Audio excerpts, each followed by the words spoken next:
तस्मै पाणिनये नमः। वाक्यकारं वररुचिं भाष्यकारं पतञ्जलिं पाणिनिं सूत्रकारं च प्रणतोऽस्मि मुनित्रयम्। नत्वा सरस्वतीं देवीं शुद्धां गुण्यां करोम्यहं पाणिनी अप्रवेशाय लघुसिद्धान्तकौमुद्याम् अस्माकं प्रक्रमस्य पञ्चमः अध्यायः अद्य आरभ्यते। यत्र वयम् अच्सन्धिप्रकरणे यः अवशिष्टः भागः तत्र इतोपि सन्धित्रयम् अस्माभिः अध्येतव्यमस्ति। पररूपसन्धिः, सवर्णदीर्घसन्धिः, पूर्वरूपसन्धिः इति। ततश्च प्रकृतिभावः कुत्र भवति इति पश्यामः, येन लघुकौमुद्याम् अच्सन्धिप्रकरणं समाप्यते।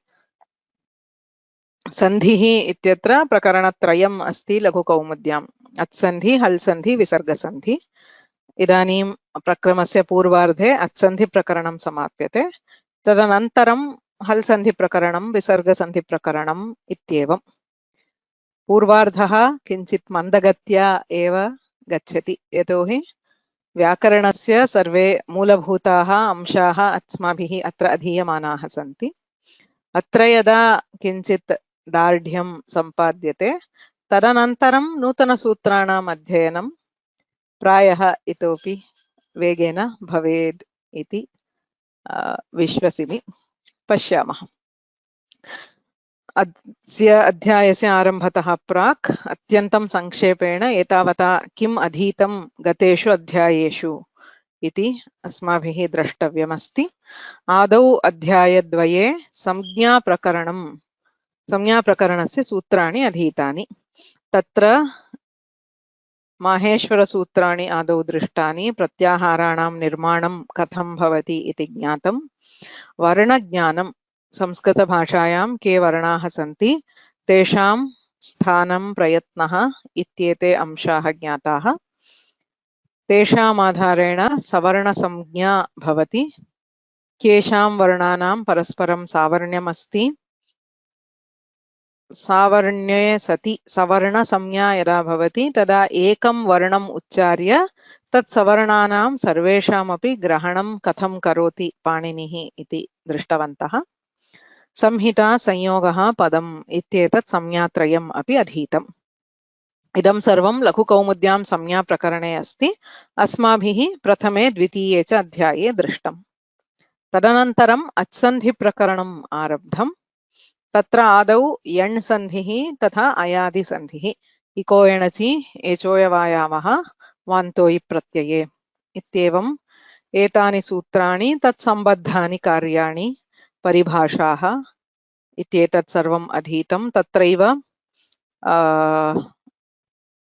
पदान्ते यत्र अयादिसन्धिः भवति तत्र लोपशाकल्यस्य इत्यनेन लोपः विकल्पेन भवति। स च लोपः असिद्धः त्रिपादीस्थत्वात् स्वरसन्धिसूत्राणां दृष्ट्या असिद्धः भवति। अत एव लोपे कृते तदनन्तरं कोऽपि स्वरसन्धिः न भवति इति दृष्ट्वा पूर्वत्रासिद्धम् इति व्याकरणशास्त्रस्य अत्यन्तं मुख्यः कश्चिदंशः अस्माभिः ज्ञातः। ततः तत्रैव अच्सन्धिप्रकरणे अग्रे एकः पूर्वपरयोः इत्यनेन एकादेशाधिकारः आरभ्यते, यत्र पूर्वपरयोः एकः आदेशः विधीयते। तत्र गुणसंज्ञा, गुणसन्धिः एवं वृद्धिसंज्ञा, वृद्धिसन्धिः। गुणसन्धिः, वृद्धिसन्धिः तत्सम्बद्धानि सूत्राणि दृष्टानि। तत्रैव उत्सर्गः, अपवादः। आद्गुणः इति उत्सर्गः, वृद्धिरादैच् इति तस्य अपवादः, वृद्धिरेचि इति तस्य अपवादः इत्येवम् उत्सर्ग अपवादव्यवस्थायाः विषये अपि अस्माभिः ज्ञातं। वृद्धिसंज्ञायां सूत्राणि अपि बहूनि सन्ति, वार्तिकानि अपि बहूनि सन्ति। तेषां सर्वेषाम् अध्ययनं कृतम्। इदानीम् अग्रे सरामः। तत्रैव एकादेशाधिकारे इतोपि सन्धित्रयम् अस्ति। अतः अस्मिन् अध्याये पररूपसन्धिः, वस्तुतः पररूपसन्धेः एव पाठद्वयं भवेत्। तदनन्तरं सवर्णदीर्घः, पूर्वरूपसन्धिः, आदेशस्थाननिर्णयः इत्यत्र काश्चन परिभाषाः सन्ति। यथा विभक्तीनां ज्ञानं प्राप्तुम् अस्माभिः तत्र षष्ठीस्थाने योगा तस्मिन् इति निर्दिष्टे पूर्वस्य तस्मादित्युत्तरस्य इत्येवं परिभाषात्रयं ज्ञातम्। एवम् आदेशः कस्य वर्णस्य भवति इति ज्ञातुं परिभाषा चतुष्टयं विद्यते। यद्यपि लघुसिद्धान्तकौमुद्यां परिभाषाद्वयमेव दीयते अस्मिन् स्तरे, तथापि व्याकरणे सर्वत्र एतासां परिभाषाणाम् उपयोगः भवति इत्यतः परिभाषा चतुष्टयं मिलित्वा एव पठामः।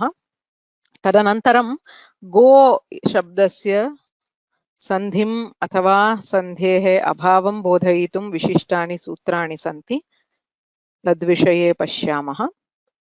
अतः प्रकृतिभावः इत्युक्ते सन्धेः अभावः, स च द्वयोः भवति, प्लुतस्य भवति प्रगृह्यस्य भवति। तत्र प्लुतः इति काचित् संज्ञा तु ज्ञायते, ऊकालोज्ह्रस्वदीर्घप्लुतः, किन्तु कुत्र भवति प्लुतः इति ज्ञात्वा कथं तत्र प्रकृतिभावप्रसङ्गः इति पश्यामः। पुनश्च प्रगृह्यसंज्ञा केषां भवति इति ज्ञात्वा तत्र कथं प्रकृतिभावः भवति इत्यपि जानीमः। एते अंशाः अस्मिन् अध्याये भविष्यन्ति। तत्र किं ज्ञायते? पररूपसन्धेः नियमाः, उदाहरणानि, सवर्णदीर्घसन्धिविधायकं सूत्रं, तस्य उदाहरणानि, पूर्वरूपसन्धिः, सः कस्य अपवादरूपेण भवति, कथं भवति इति, आदेशस्थाननिर्णयार्थं काः परिभाषाः उपयुज्यन्ते, गोशब्दस्य अचि परे सन्धिः कथं भवति, प्रकृतिभावः नाम कः, तद्विधायकानि सूत्राणि कानि भवन्ति, प्लुतः नाम कः, प्लुतसंज्ञा केन सूत्रेण विधीयते अथवा प्लुतविधानं केन सूत्रेण क्रियते। संज्ञा तु ऊकालोज्ह्रस्वदीर्घप्लुतः इत्येव, किन्तु प्लुतस्य विधानं केन सूत्रेण भवति इति। प्रगृह्यः नाम कः, तत्संज्ञाविधायकानि सूत्राणि कानि इत्येते सर्वे अंशाः अस्मिन् पञ्चमे अध्याये अस्माभिः ज्ञायन्ते। तत्र मौखिकाभ्यासः, पुनः पुनः वदामि, अयम् अत्यन्तं मुख्यः अंशः अस्ति। एतावता अस्माभिः यद्यदधीतं माहेश्वरसूत्राणि, स्थानयत्नविवेकः, अच्सन्धिप्रकरणस्य सूत्राणि, कृपया पुनरावर्तनं कुर्वन्तु। सर्वमपि वक्तुं प्रायः 10 निमेषाः अपि नापेक्ष्यन्ते दिने। सप्ताहे द्विवारं वा तेषाम् आवृत्तिं कुर्वन्ति चेत् यथा यथा वयम् अग्रे गच्छामः तदा महते लाभाय भवति। अस्य अध्यायस्य मौखिकाभ्यासः अत्र वस्तुतः अध्यायः पञ्चमः अध्यायः इति भवेत्।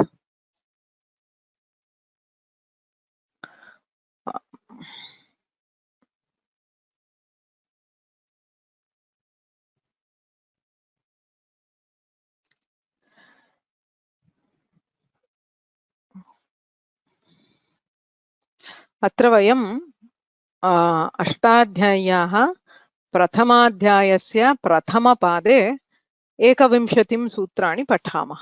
So the first chunk in the Ashtadhyayi. अत्र आदौ 10 सूत्रेषु बहूनि सूत्राणि ज्ञायन्ते। वृद्धिरादै चदेङ्गुणः, हलोनन्तरा संयोगः, मुखनासिकावचनोनुनासिकः, तुल्यास्य प्रयत्नं सवर्णं, 5 सूत्राणि अस्माभिः अधीतान्येव।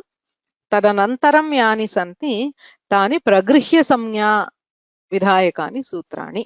अस्मिन् अध्याये अस्माभिः प्रगृह्य संज्ञा अधीयते। तदर्थं 9 सूत्राणि वस्तुतः सन्ति अष्टाध्याय्याम्। ईदूदेद् विवचनं प्रगृह्यम् इत्यारभ्य ईदूतौ च सप्तम्यर्थे इति सूत्रपर्यन्तं प्रगृह्य संज्ञा विधीयते।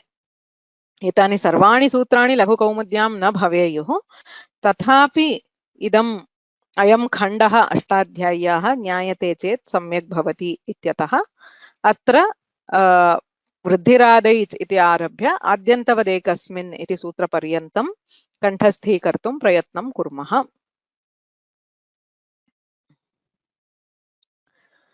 अहं पाठयामि, भगिनी अनुवदति वा? आम्। वृद्धिरादैच् वृद्धिरादैच् वृद्धिरादैच् अदेङ्गुणः अदेङ्गुणः अदेङ्गुणः इको गुणवृद्धि इको गुणवृद्धि इको गुणवृद्धि न धातुलोप आर्धधातुके न धातुलोप आर्धधातुके न धातुलोप आर्धधातुके ङिति च नीति च नीति च दीर्घीवे वीटाम् दीधी वे वीटाम् दीदी वे वीटाम् हलोऽनन्तराः संयोगः हलोऽनन्तरा संयोगः हलोऽनन्तरा संयोगः मुखनासिकावचनोऽनुनासिकः मुखनासिकावचनोऽनुनासिकः मुखनासिकावचनोऽनुनासिकः तुल्यास्य प्रयत्नं सवर्णम् तुल्यास्य प्रयत्नं सवर्णम् तुल्यास्य प्रयत्नं सवर्णम् नाज्झलौ नाज्झलौ नाज्झलौ ईदूदे द्विवचनं प्रगृह्यम् ईदूदे द्विवचनं प्रगृह्यम् ईदूदे द्विवचनं प्रगृह्यम् अदसोमात् अदसोमात् अदसोमात् शे शे शे निपात एका जनाङ् निपात एका जनाङ् निपात एका जनाङ् ओत् ओत् ओत् सम्बुद्धौ सम्बुद्धौ सम्बुद्धौ शाकल्यस्येतावनार्षे शाकल्यस्येतावनार्षे शाकल्यस्येतावनार्षे उञः उञः उञः ऊ ऊं ऊं ईदूतौ च सप्तम्यर्थे ईदूतौ च सप्तम्यर्थे ईदूतौ च सप्तम्यर्थे दाधाघ्वदाप् दाधाग्वदाप् दाधाग्वदाप् आद्यन्तवदेकस्मिन् आद्यन्तवदेकस्मिन् आद्यन्तवदेकस्मिन् सम्यक् धन्यवादः। एतेषां सूत्राणां पारायणं कुर्वन्तु, कण्ठस्थीकरणमपि कुर्वन्तु। इदानीम् अद्यतनपाठं पश्यामः। पररूपसन्धेः प्रथमः भागः अद्य अधीयते। तत्र अच् सन्धिषु सप्तप्रभेदाः सन्ति। यण् सन्धिः दृष्टः इको यणचि इति सूत्रम्। अयादिसन्धिः एचोयवायावः वान्तो यिप् प्रत्यये इति सूत्रद्वयं दृष्टम्। गोर्यूतौ अध्वपरिमाणे च इति वार्तिकमपि दृष्टम्। गुणसन्धौ आद्गुणः इति गुणसन्धिविधायकं सूत्रम्। वृद्धिसन्धौ वृद्धिरेचि एत्येधत्युट्सु उपसर्गादृतिधातौ इति सूत्रत्रयं दृष्टम्। आटश्च इत्यपि मध्ये अस्ति। ततश्च वार्तिकानि सन्ति। प्रादुहोढोढ्येषु ऋते च तृतीया समासे प्रवत्सतर कम्बल वसनार्ण दशानां ऋणे अक्षादूहिन्याम् उपसङ्ख्यानम् इति चतुर्भिः वार्तिकैः अपि वृद्धिसन्धिः विधीयते। एतत् सर्वं दृष्टम्। इदानीं पञ्चमः सन्धिः अस्ति पररूपसन्धिः। एङि पररूपम् इति पररूपसन्धिविधायकं सूत्रं। पूर्वमेव एत्येधत्युट्सु इति सूत्रस्य ज्ञानार्थम् अस्माभिः अस्य विषये किञ्चिदिव ज्ञातम्। इदानीं विस्तरेण पठामः। आदुपसर्गादेङादौ धातौ पररूपमेकादेशः स्यात् इति सूत्रार्थः लघुकौमुद्यां दत्तः। इतः परं लघुकौमुद्याः सूत्रार्थः अवगन्तुं शक्यः भवेत्। आत् उपसर्गात् पूर्वमपि दृष्टं किल, इदमेव उपसर्गादृति धातौ इत्यत्रापि अवर्णान्ताद् उपसर्गात् आदुपसर्गात् इति समानम्। अवर्णान्तः उपसर्गः एङादौ धातौ परे। धातुः एङादि एङि इत्यस्ति तदादिविधिः। तदन्तविधिः तदादिविधिः यथा उपसर्गादृति धातौ इत्यत्र दृष्टम् एवमेव अत्रापि भवति। उपसर्गः अवर्णान्तः भवेत्, धातोः आदौ एङ् ए ओ एतौ वर्णौ भवेताम्। तदा किं भवति? पररूपम् एकादेशः भवति। वस्तुतः एतावदेव। एकां पङ्क्तिं दृष्ट्वा अस्माभिः अवगन्तुं शक्येत। अन्यद् यद्यदुच्यते तत्सर्वमपि अडिशनल सप्लिमेंटरी इति चिन्तयन्तु। किं लक्ष्यं भवेद् अस्माकं? मूलपङ्क्तिं दृष्ट्वा अवगमनं भवेत्। ओ एङि पररूपम् इति सूत्रं। कः सूत्रार्थः? अवर्णान्ताद् उपसर्गाद् एङादौ धातौ परे पररूपं भवति। किम् उदाहरणम्? एतावदेव वस्तुतः ज्ञातव्यं। तदर्थम् अस्माभिः बहु किमपि उच्यते, प्रदर्श्यते, अन्ते तु एतावत् स्मरणे तिष्ठेत्। कथमत्र एङि इति सूत्रे अस्ति, पररूपम् इति सूत्रे अस्ति। किं किम् अपेक्ष्यते अनुवृत्त्या? धातौ इति अपेक्ष्यते आत् उपसर्गात्। इदानीं तु वस्तुतः सूत्राणि अपि कण्ठस्थानि इत्यतः बहु सरलमेव स्यात्। किमस्ति? आद्गुणः वृद्धिरेचि एत्येधत्यूट्सु आटश्च उपसर्गादृति धातौ वासुप्यापिशलेः इत्येतत् समाप्य एङि पररूपम् इत्यस्ति। उपसर्गात् ऋति धातौ इत्यतः उपसर्गात् इति अनुवर्तते, धातौ इति अनुवर्तते। आद्गुणः इत्यतः आत् इत्यस्ति। संहिताधिकारः अस्त्येव। एकः पूर्वपरयोः इत्यधिकारः अपि अस्त्येव। पररूपम् आदेशत्वेन अनेन सूत्रेण विधीयते वृद्ध्यपवादः। यतोहि अवर्णः अस्ति एङ्, एकारः ओकारो वा अस्ति चेत् तत्र निश्चयेन कस्य अवश्यप्राप्तिः अस्ति? वृद्धेः। यत्र यत्र अकारः ए ओ अस्ति तत्र वृद्धिः अवश्यं प्राप्नोति। येन न प्राप्ते यो विधिरारभ्यते स तस्य बाधको भवति इत्यतः इदम् एङि पररूपम् इति वृद्धेः अपवादः भवति। इदं सर्वं वस्तुतः ज्ञायते, युष्माभिः पठित्वा अवगन्तुं शक्यं स्यात्। इदानीं यदुक्तं तदेव। अनुवृत्तिः अस्ति, अधिकारः अस्ति। संहितायाम् इति सप्तमी, आत् इति पञ्चमी, उपसर्गात् इत्यपि पञ्चमी। विशेषणं विशेष्यम्, अतः तदन्तविधिः आत् इति अ इत्यस्य पञ्चमी, अतः अवर्णान्तात् उपसर्गात्। एङि इति सप्तमी, धातौ इति सप्तमी। तदादिविधिः, यस्मिन् विधिः तद् आदौ। यत्र सप्तमी विभक्तौ विशेषणविशेष्यभावः तत्र आदि एङादौ धातौ। यत्र धातोः रूपम् ए ओ इत्येतौ वर्णौ तस्य आदौ भवतः पूर्वपरयोः एकं पररूपं भवति। आदुपसर्गाद् एङि धातौ। इदं कदापि न विस्मर्तव्यं विभक्तीनां। तस्मादिति उत्तरस्य तस्मिन् इति निर्दिष्टे पूर्वस्य तत्र पररूपं भवति। पररूपम् इत्युक्ते किम् इति चेत् परतः यदस्ति, परस्य रूपं पररूपम्। पूर्वं परं तदेव किल, पूर्वपरयोः एकादेशः इत्युच्यते।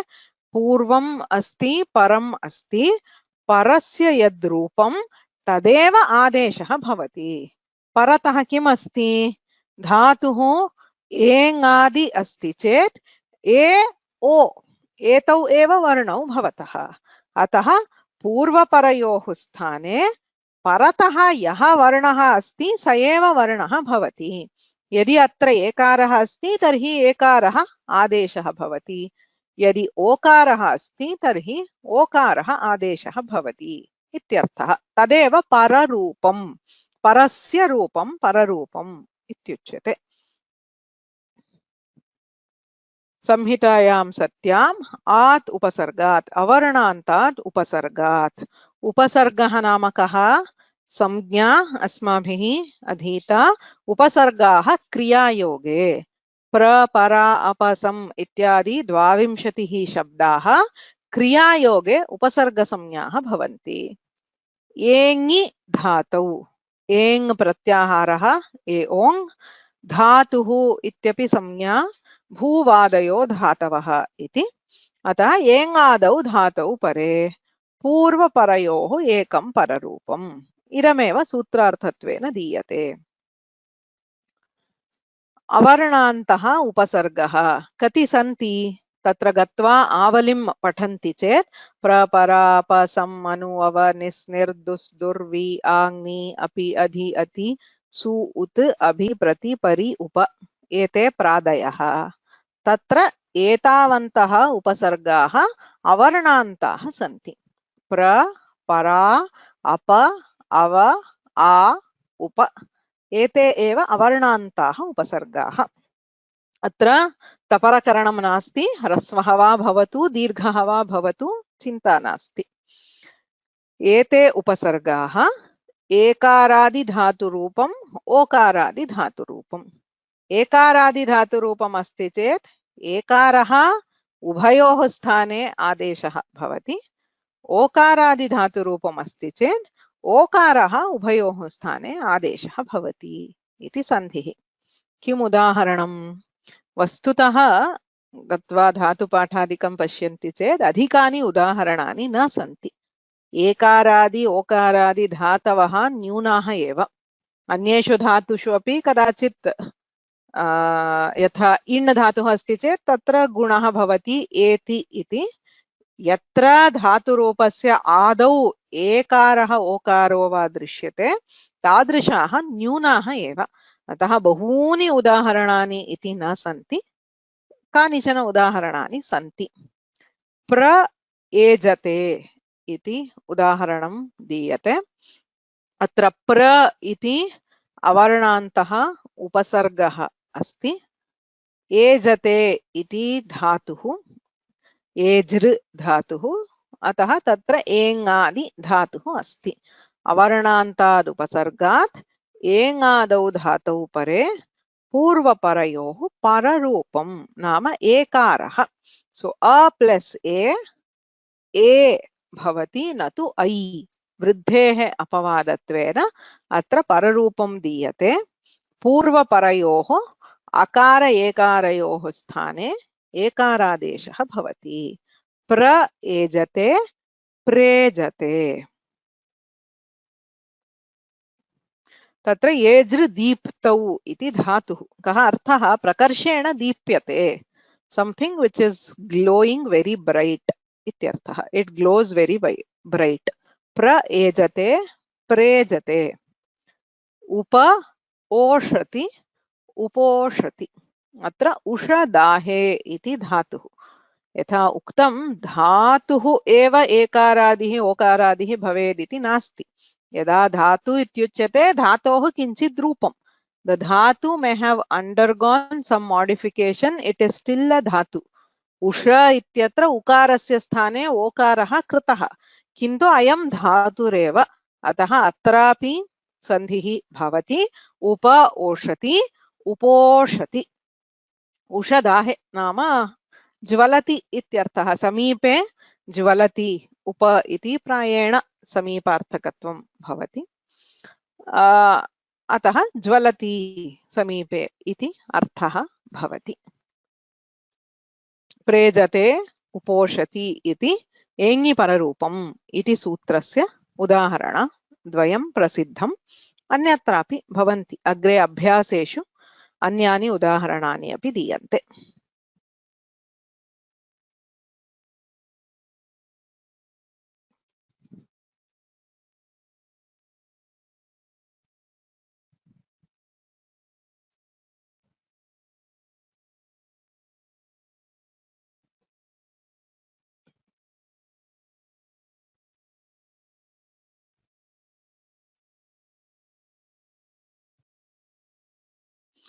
अत्र प्रश्नद्वयमस्ति ओन्ली 6 उपसर्गास् इति उपसर्गाः 22 सन्ति किन्तु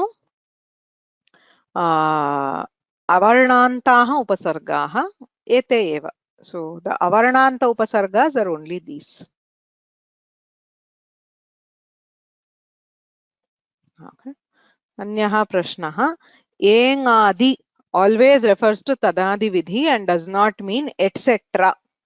सत्यं बहु मुख्यमिदं यथा सामान्यतः काव्ये इन्द्रादयः इत्युक्ते इन्द्रः अन्ये केचन इत्येवम् अर्थः भवति किल सामान्यतः तस्मिन्नेव अर्थे प्रयुज्यते व्याकरणे तु सः अर्थः न सो एङादि डस् नाट् मीन् एङ् एट्सेट्रा एङादिः धातुः मीन्स् दट् धातुरूप इन् विच् एङ् इस् द आदिवर्ण यत्र एङ् आदिमः वर्णः भवति तत्र इत्यर्थः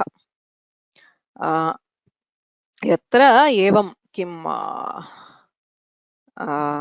वर्णः विशिष्य प्रत्याहारः अस्ति तत्र आदि इति भवति तत्र एवं प्रसंगतः एव ज्ञातव्यं यतोहि व्याकरणे अपि इदानीं गणाः भवन्ति यथा प्रादयः एवं इदानीमपि अग्रे शकन्ध्वादयः इत्यादि भवति सर्वादीनि सर्वनामानि इति तत्र गणस्य नाम भवति तत्र तु तादृशः एव अर्थः भवति किं तत्रापि एट्सेट्रा इत्युक्ते तत्र कश्चित् गणः अस्ति तस्य गणस्य नाम अपि एवमेव क्रियते प्रादिगणः चादिगणः सर्वादिगणः इत्यादि क्रियते तत्र तु सः शब्दः तस्मिन् गणे स्थिताः अन्ये शब्दाः इत्यर्थः भवति किन्तु एवं यदा विशेषणत्वेन प्रयुज्यते एङादिः धातुः इत्युक्ते तत्र अवगन्तव्यम् एङ्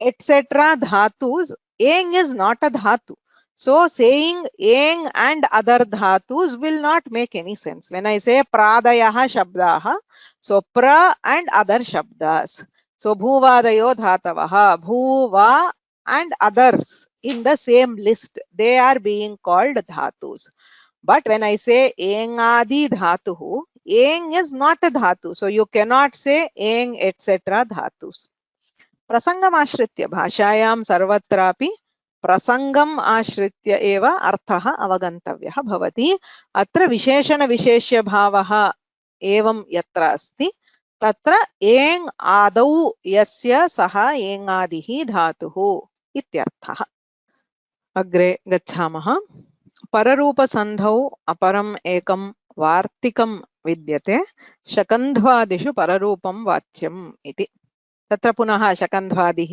इति यतः इदानीम् उक्तं कश्चित् गणः तस्मिन् गणे ये शब्दाः सन्ति तत्र पररूपं भवति इत्युच्यते कस्य भवति इति चेत् टेः भवति इति अस्ति तत्र टि इति काचित् संज्ञा व्याकरणशास्त्रे अस्ति अतः टि संज्ञा विषये इदानीम् अस्माभिः ज्ञातव्यम् अग्रिमं सूत्रमस्ति अचोन्त्यादि टि इति संज्ञासूत्रमस्ति अचां मध्ये योन्त्यः स आदिर्यस्य तत् टिसंज्ञं स्यात् इति सूत्रार्थः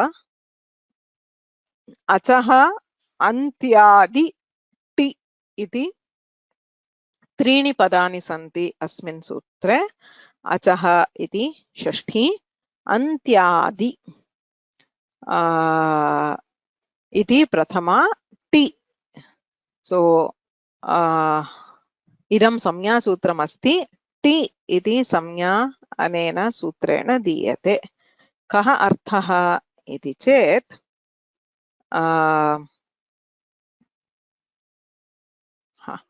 कश्चित् शब्दः अस्ति यथा सुपथिन् इति शब्दः तत्र के वर्णाः सन्ति सकारः उकारः पकारः अकारः धकारः इकारः नकारः इत्येते वर्णाः अत्र सन्ति इदानीम् अत्र ये अज् वर्णाः सन्ति उकारः अकारः इकारः एते त्रयः अचः सन्ति। अचां मध्ये एतेषां मध्ये यः अन्त्यः अच्। कः अन्त्यः अच्? अत्र इकारः। त्रयः अज्वर्णाः सन्ति, उकारः अकारः इकारः, तत्र अन्त्यः कः? इकारः।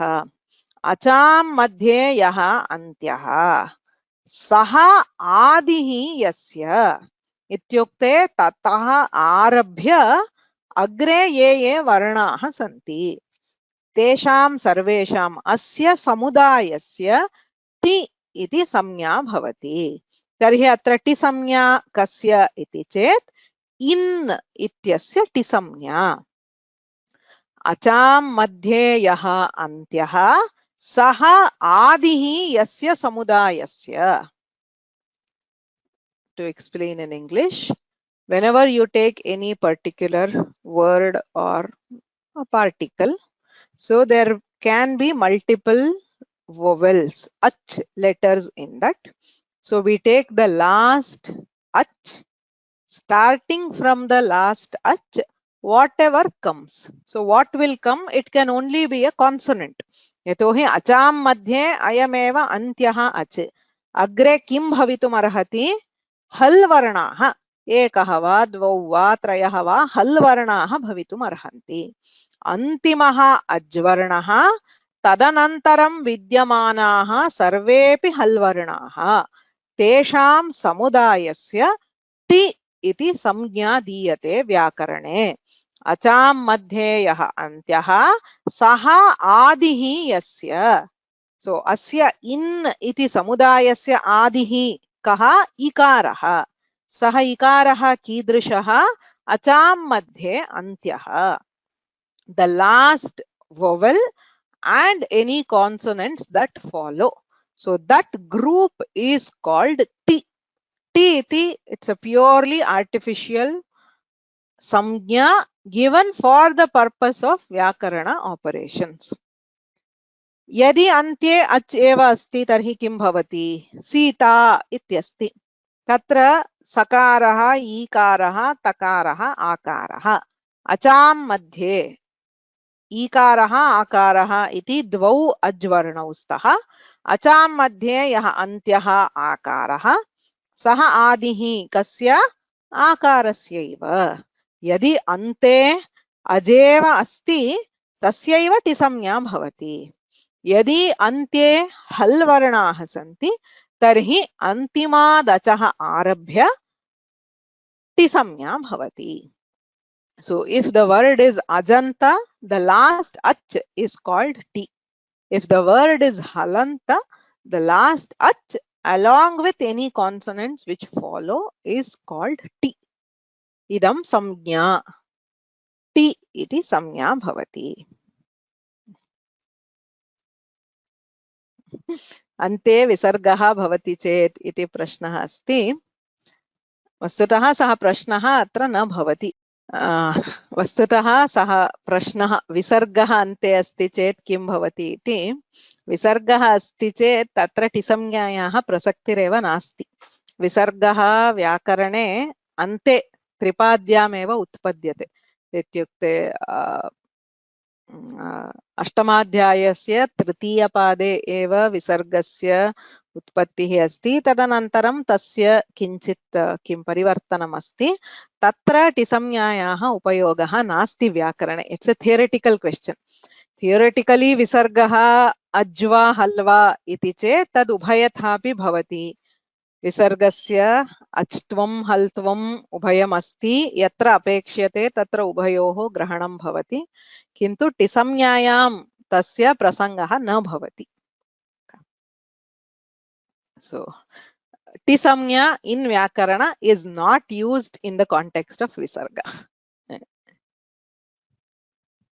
Okay. सर्वत्र भवितुम् अर्हति। यत्र कुत्रापि वयं स्वीकुर्मः तत्र टि संज्ञा भवितुम् अर्हति। किन्तु तस्य प्रयोजनं कुत्र भवति इति द्रष्टव्यं तावदेव। Okay. So टि संज्ञा सर्वत्र भवितुम् अर्हति। यः कोऽपि यत्किमपि पदमस्ति चेत् तत्र भवति, किन्तु तस्य उपयोगः कुत्र कुत्र भवति इति द्रष्टव्यम्। एकं प्रसिद्धम् उदाहरणं दातव्यं चेत् राजन् शब्दः अस्ति। राजन् शब्दे कस्य टिसंज्ञा भवति? राजन् इत्यत्र टिसंज्ञा कस्य भवति? अन् इत्यस्य भवति। आ अ इति अज्द्वयम् अस्ति, अन्तिमः अच् अस्ति, अकारः अन्।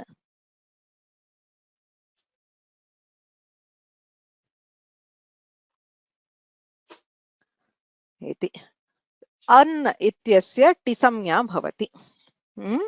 तस्य लोपः, इदानीं वयम् एतत् जानीमः किल, किं समासे तत्पुरुषसमासस्य अन्ते राजन् शब्दः अकारान्तः भवति इति कश्चित् नियमः अस्ति।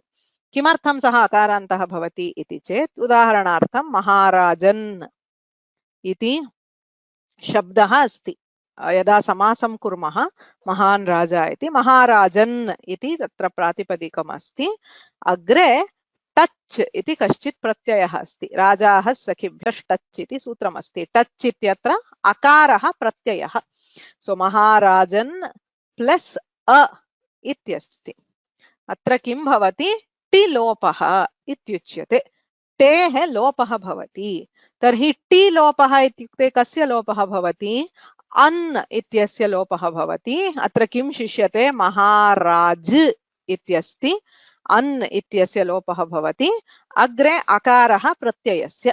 सो महाराज अ महाराज इति अकारान्तः शब्दः भवति। अत्र टि इत्यस्य लोपः कृतः अस्ति। समानरीत्या अन्यत्रापि, यथा सखी शब्दः अस्ति, तत्रापि समानं भवति। तेनैव सूत्रेण राजाः सखिभ्यः, सखी शब्दस्यापि टिलोपः उच्यते। तत्र सखी वस्तुतः तत्र टिलोपः न, सूत्रं भिन्नं, क्षम्यतां, तदुदाहरणं मास्तु। तत्र इकारस्य लोपः भवति। यद्यपि सः टिलोपः इति नोच्यते, तत्र इकारस्य लोपः भवति। सख असख, प्रियसखः, कृष्णसखः इति अकारान्तत्वं भवति। तत्र महाराजन् इत्यत्र टेः लोपः विहितः अस्ति। So it is just one example to understand what is T and why it is used. Okay. So Rajan, in the word Rajan, An is called T, and that T is deleted when followed by the akara. That is why it becomes akaranta. तत्तु केवलम् उदाहरणमात्रं टिसंज्ञायाः प्रयोजनं कुत्र भवति इति। इदानीं तु अस्माकं प्रसङ्गे टिसंज्ञायाः किं प्रयोजनम् इति पश्यामः। तत्र वार्तिकम् अस्ति पररूपस्य। शकन्ध्वादिषु पररूपं वाच्यम् इति। किमुच्यते? तच्च टेः पररूपं भवति, टेः भवति इति उच्यते। शकन्धुः कर्कन्धुः मनीषा, इदं बहु विशिष्टं वार्तिकं। शकन्ध्वादिषु, शकन्धुः आदिः यस्य, सः गणः शकन्ध्वादिगणः। यथा प्र आदिः यस्य, सः गणः प्रादिः। भू आदिः यस्य गणस्य, सः भ्वादिः।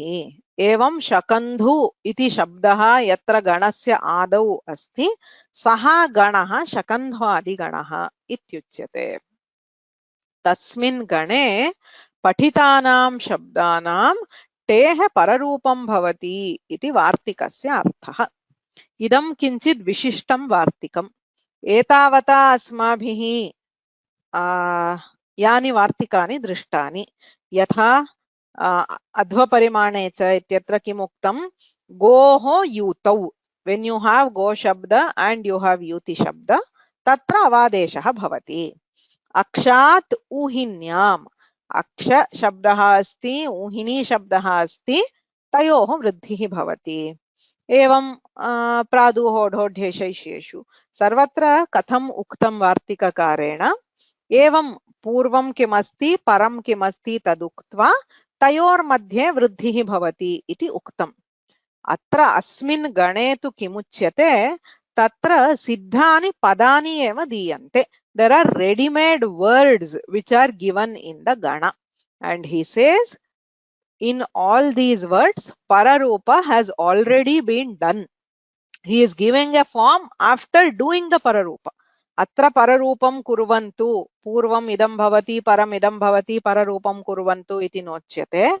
Apitu pararupam kritva tatra padani diyante eteshu padeshu pararupam asti iti chintayantu iti uchyate. Idam vidhanam पाणिनिना अपि सूत्रकारेण अपि कदाचित् दीयते. निपातनं सिद्धप्रक्रियस्य निर्देशः निपातनम् इति अस्ति व्याकरणे. व्याकरणस्य द्वेधा गतिः भवति. सामान्यतः किं कुर्मः, it is a forward mode. यथा ए अस्ति ए प्लस बी, तत्र बी इत्यस्य योजनं कुर्वन्तु, तदनन्तरं तत्र किं परिवर्तनं भवति, तत्र किं परिवर्तनं भवति इत्यादि परिवर्तनानि एव व्याकरणशास्त्रेण उच्यन्ते. अन्ते किं रूपम् इति नोच्यते. एतत् सर्वं यद्यत् सूत्रम् उक्तं तत् सर्वं वयं कुर्मः चेत् अन्तिमं रूपं किम् इति प्राप्नुमः. यथा सुधी इत्यस्ति, उपास्यः इत्यस्ति, तत्र अन्ते किं रूपम् इति कुत्रापि नोच्यते.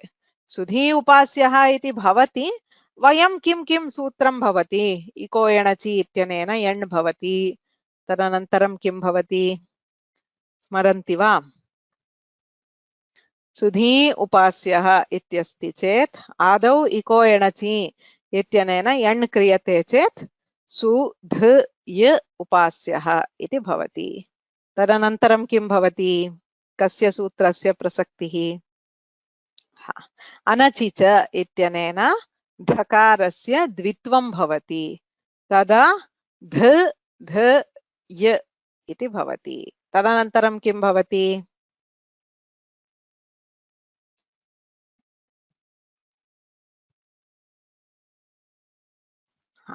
झलां झषि इत्यनेन जष्ट्वं भवति, सु द ध य उपास्यः इति रूपं भवति.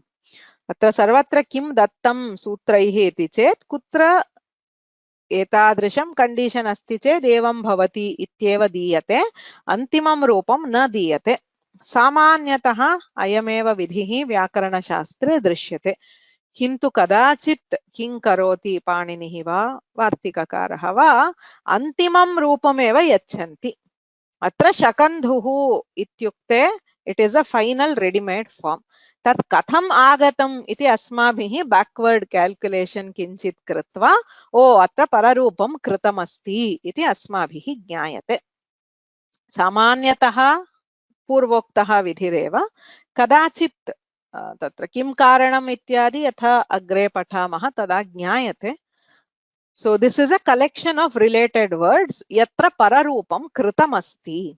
अस्मिन् गणे ये शब्दाः सन्ति तेषां सिद्ध्यर्थं पररूपं भवति इति वार्तिककारेण उच्यते. तत्र उदाहरणानि पश्यामः. शक अन्धुः इत्यस्ति. तत्र शक इत्यत्र टि संज्ञा भवति अकारस्य, अन्धुः इत्यत्र अकारः अस्ति. उभयोः स्थाने अकारः पररूपं, परतः यः वर्णः अस्ति सः एव भवति.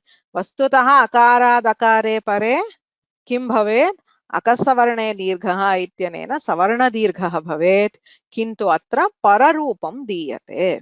सो शकान्धुः इति न भवति, अपितु अकार अकारयोः स्थाने अकारादेशः भवति, शकन्धुः इत्येव रूपं. सिद्धं रूपं दत्तं, तत्र कथं तस्य निष्पत्तिः इति वयं जानीमः. एवमेव मनस् ईशा इत्यस्ति. अत्र मनस् इत्यस्य अस् इत्यस्य टिसंज्ञा अस्ति. किमुक्तं शकन्ध्वादिषु पररूपं वाच्यं तच्च टेः. पूर्वत्र यः टी संज्ञकः अस्ति तस्य परवर्णस्य च स्थाने पररूपं भवति इति सूत्रार्थः। अत्र केवलं सकारस्य न अपि तु अस् इत्यस्य ईकारस्य च स्थाने पररूपं भवति। सो मन ई शा, सो अस् ई उभयोः स्थाने there is a typo here, sorry. So this is not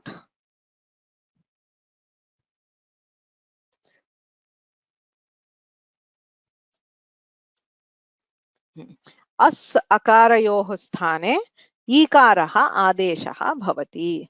अतः अत्रापि पररूपं मनीषा इति शब्दः एवमेव सिद्ध्यति।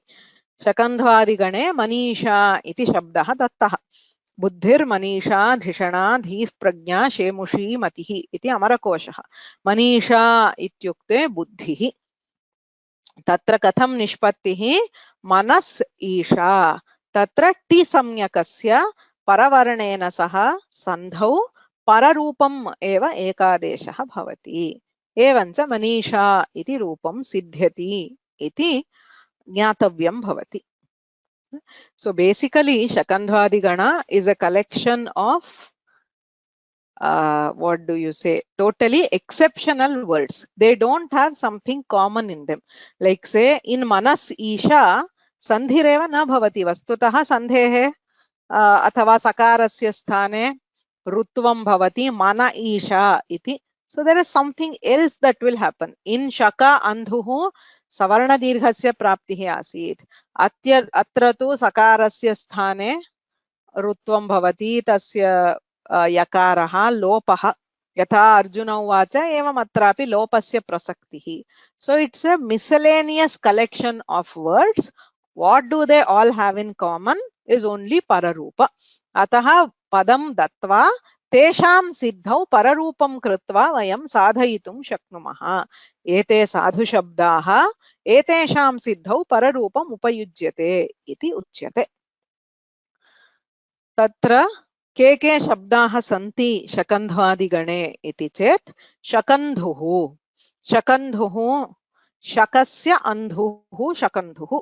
शक इति कश्चित् देशः, तत्रत्यः अन्धुः कूपः शकन्धुः इत्युच्यते। एवं कर्कन्धुः, कर्क इति कश्चित् देशः, तत्रत्यः अन्धुः नाम कूपः। So a well in the Shaka country is called Shakandhu. Don't ask me what it is and why it is used. वररुचेः काले अयं प्रयोगः आसीत्, प्रसिद्धः आसीत्, अतः वार्तिककारेण शब्दः दीयते। अतः शकन्धुः, कर्कन्धुः, सीमन्तः केशवेशे। तत्र सीमन्तशब्दः वस्तुतः अत्यन्तं प्रसिद्धः अस्ति। सीमन्तः इत्युक्ते तत्र केशान्तर्गतवर्त्म। यदा केशस्य द्वेधा विभजनं क्रियते तत्र मध्ये यः मार्गः भवति तस्य सीमन्तः इति व्यवहारः अस्ति। केशवेश, केशस्य प्रसाधन शैली. So it is a particular way when you part the hair, that parting line is called सीमन्त. Okay. तत्र सीमा अन्तः इति स्थिते तत्र पररूपं कृत्वा सीमन्त शब्दः सिद्ध्यति। तत्र संस्कारेषु यः अस्ति तत्रापि सीमन्तोन्नयनं, तत्र सीमन्तस्य उन्नयनम् एवं क्रियते इत्यतः तत्र सीमन्त शब्दः तत्रापि प्रसिद्धः। तत्र श्रुतिसीमन्त सिन्दूरी कृतपादाब्जधूलिका इत्यादि बहुत्र अस्ति। सौन्दर्यलहर्यामपि भगवत्याः सीमन्तस्य वर्णनं क्रियते। अयं विशेषः यत् केशवेशे अस्मिन् अर्थे एव पररूपं भवति। अस्मिन् गणे शकन्ध्वादिगणे शकन्धुः, कर्कन्धुः, सीमन्तः केशवेशे इत्येव वार्तिककारेण निर्दिष्टमस्ति। अर्थात् यत्र केशस्य शैली Sa ityukte something related to that hair, the parting of the hair. So only when that particular meaning is intended, we get pararupa.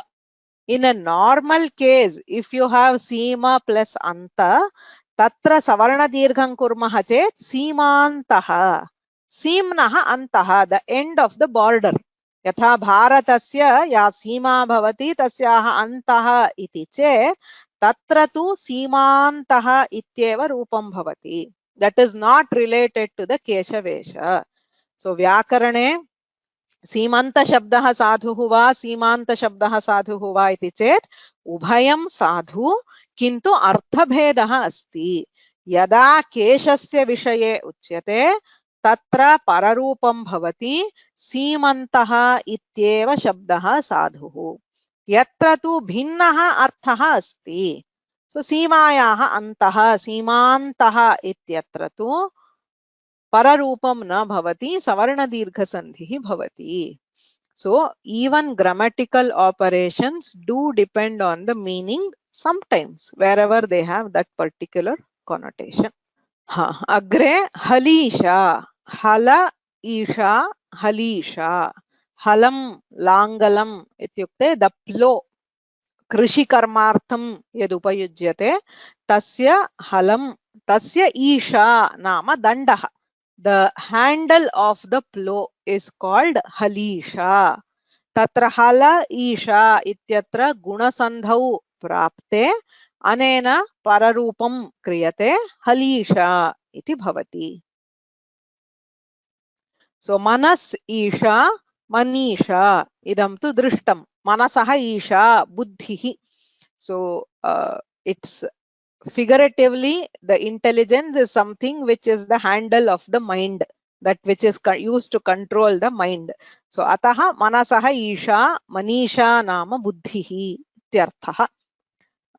Punaha atra halisha क्षम्यताम्, अत्र वस्तुतः लाङ्गलीशा इति शब्दः अस्ति. मनीषा हलीशा लाङ्गलीशा इति त्रयः शब्दाः गणे पठिताः सन्ति.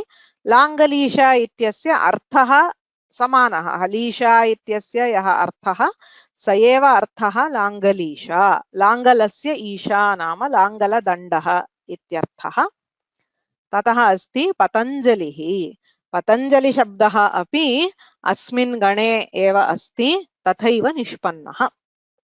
पतत् अंजलिः. सो पतत् इत्यत्र टिसंज्ञा भवति अत् इत्यस्य. अत् इत्यस्य अकारस्य च स्थाने पररूपं नाम अकारः आदेशः भवति पतञ्जलिः.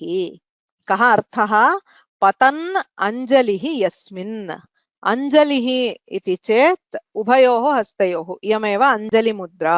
सो द नमस्ते, ब्रिंगिंग द हैंड्स टुगेदर. अर्घ्यदानार्थं यद् दीयते तदपि अंजलिः इत्येव उच्यते. नमस्काराञ्जलिः इति तदपि उच्यते. अंजलि शब्दः उभयोः हस्तयोः मेलनम् इत्यर्थः. यस्मिन् अंजलिः पतति इत्युक्ते अत्यन्तं पूजनीयः यः, यस्मिन् तत्र अंजलिः पतति. सो यः सर्वैः नमस्क्रियते पूज्यते सः पतञ्जलिः इत्यर्थे अयं शब्दः निष्पाद्यते. तत्र पतत् अंजलिः इति स्थिते टेः पररूपं भवति. सारङ्गः पशुपक्षिणोः. अत्रापि यथा सीमन्तः केशवेशे इति उक्तम्, एवम् अत्रापि सारङ्गः पशुपक्षिणोः. सारङ्गः इति शब्दः अस्ति. सार अंग, साराणि अंगानि यस्य.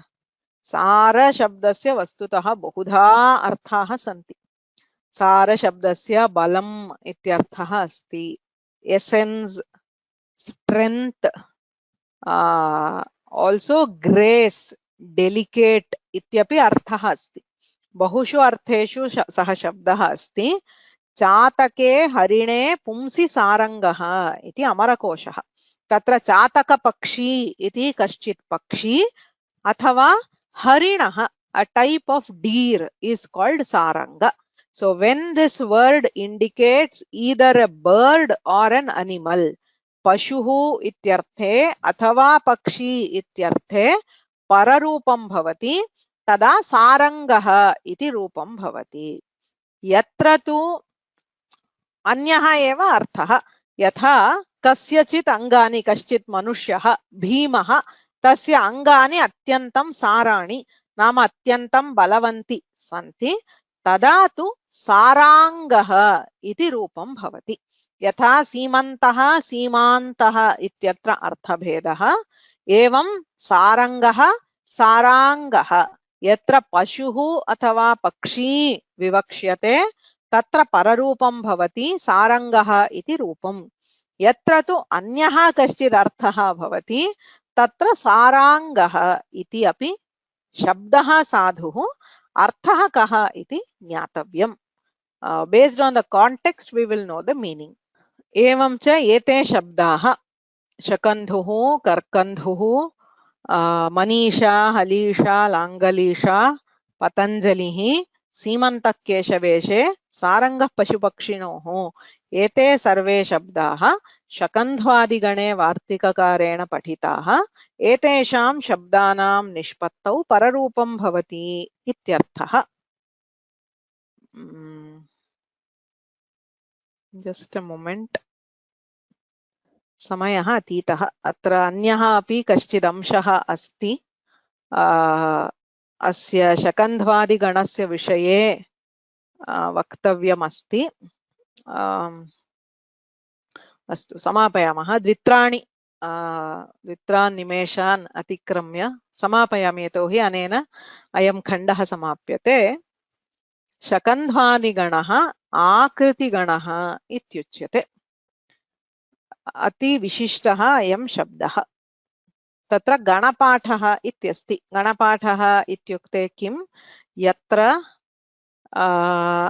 शब्दानां गणः भवति so there is a listing of words which is given okay so एते गणाः द्विविधाः भवन्ति केचन गणाः किं वदामः फिक्स्ड गणाः यत्र ये शब्दाः पठिताः ते एव शब्दाः भवन्ति नूतन शब्दानां योजनम् इत्यादि न शक्यते तादृशगणाः निष्कृष्टगणाः यथा प्रादिः इत्युक्ते प्रपरा अपसम् इति 22 ये शब्दाः पठिताः तावन्तः एव शब्दाः भवन्ति अन्ये केऽपि शब्दाः न भवन्ति सर्वादिगणः सर्वनाम इत्युच्यते तत्र 35 शब्दाः महर्षिणा पठिताः ते एव शब्दाः भवन्ति सो दे आर फिक्स्ड गणास् किन्तु भाषायां कदाचित् प्रयोगव्यत्ययः भवति अथवा अन्ये अपि तत्सदृशाः शब्दाः भवेयुः इति धिया केचन गणाः आकृतिगणाः इत्युच्यन्ते आकृतिगणः इत्युक्ते किम् इति चेत् एतत् सदृशाः शब्दाः भाषायां शिष्टैः प्रयुक्ताः यदि दृश्यन्ते तर्हि तेषां साधुत्वं साधयितुम् अस्मिन् गणे तेषां योजनं कर्तुं शक्यते इति अभिप्रायः आकृतिः नाम इट्स् एन् एग्जाम्पल् सो द वार्तिककारः उदाहरणार्थं कांश्चन शब्दान् अत्र दत्तवान् एतत् सदृशाः अन्ये शब्दाः यदि प्रयोगे सन्ति अहमिदानीं किञ्चित् नूतन पदं सृष्ट्वा तत्र योजयामि इत्यर्थः न प्रयोगः इत्युक्ते बहुभिः कविभिः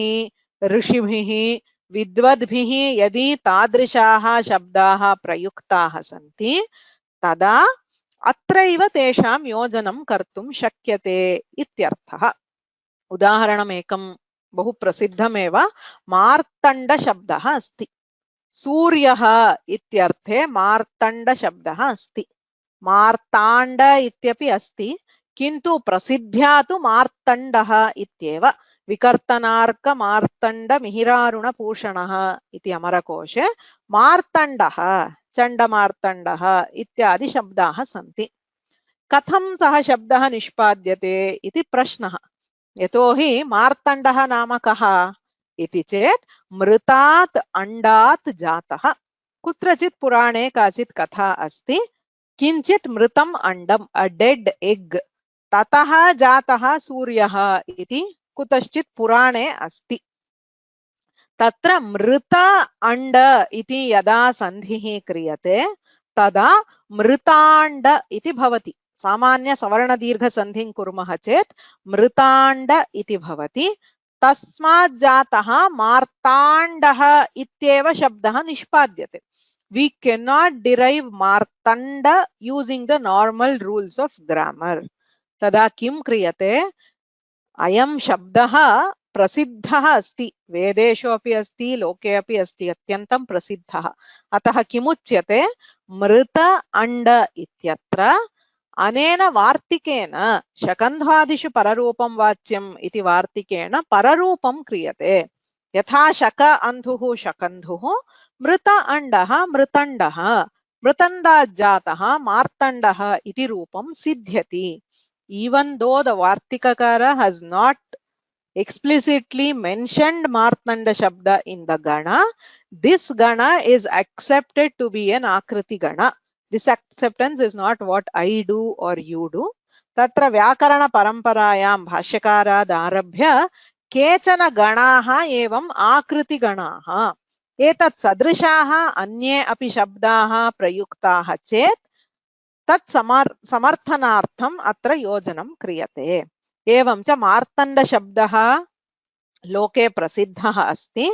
कथं तस्य साधुत्वम् इति चेत् शकन्ध्वादिषु पररूपं वाच्यम् इति वार्तिकेन पररूपं क्रियते। सो मार्तण्ड शब्दः अपि अस्ति, मार्ताण्ड शब्दः अपि अस्ति। अत्र अर्थभेदः नास्ति। अनलाइक सारंग सारांग और सीमंत सीमांत अत्र अर्थभेदः नास्ति, किन्तु प्रायेण मार्तण्ड शब्दः एव बहुत्र काव्येषु सर्वत्र उपयुक्तः। व्याकरणेन प्रयुक्तानां सर्वेषां शब्दानां साधुत्वं वक्तव्यम् इति धिया अस्मिन् गणे मार्तण्ड शब्दस्य योजनं क्रियते। अत्र अहम् अद्य पाठं समापयामः।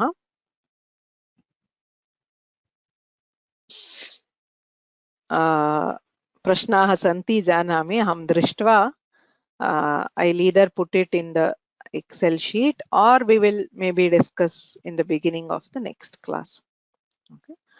So अत्र प्रथमः अभ्यासः टि संज्ञा कस्य भवति। So एतेषु शब्देषु टि इति संज्ञा कस्य भवति। So अचोन्त्यादि टि, अचां मध्ये यः अन्त्यः सः आदिः यस्य तट्टि संज्ञं भवति। सो टि भागस्य अभिज्ञानं कर्तव्यं। द्वितीयः तत्र सन्धि योजनं कृत्वा किं सूत्रम् अथवा किं वार्तिकम् इति वक्तव्यम्। येनाक्षर समाम्नायम् अधिगम्य महेश्वरात् कृत्स्नं व्याकरणं प्रोक्तं तस्मै पाणिनये नमः। वाक्यकारं वररुचिं भाष्यकारं पतञ्जलिं पाणिनिं सूत्रकारं च प्रणतोऽस्मि मुनित्रयं। नत्वा सरस्वतीं देवीं शुद्धां गुण्यां करोम्यहं पाणिनीयप्रवेशाय लघुसिद्धान्तकौमुदीम्। धन्यवादः।